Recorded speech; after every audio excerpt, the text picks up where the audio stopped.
Explicamos a los oyentes que no entienden el urdu que estamos hablando de certificado de buena conducta de los pakistaníes, que ha creado mucho conflicto últimamente porque el gobierno civil nos lo pidió que lo cambiásemos porque era de las zonas y lo que quería era central de Islamabad, de la capital de Pakistán. Y el señor cónsul general ha explicado cuál es el proceso para conseguir, y que es muy fácil y que se puede conseguir en poco tiempo, prácticamente en 3-4 días, una semana, se puede conseguir si realmente usted tiene a alguien en Pakistán. Esto es para aquellas personas que, porque hay parejas, a lo mejor está escuchando la mujer y el marido es pakistaní y ella no sabe cómo hacerlo, pues es muy fácil, y el cónsul general en Barcelona, el de Pakistán, está haciendo un gran labor, y realmente donde le llamamos ahí viene, y realmente estamos agradecidos que hoy esté en Radio La Mina con el programa del señor Abid, aunque sea de música de Bollywood, Nollywood. Hoy es totalmente diferente, ¿no, señor Abid?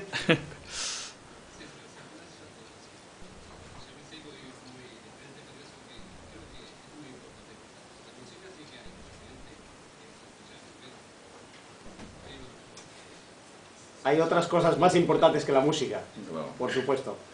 Vale. Muy bien.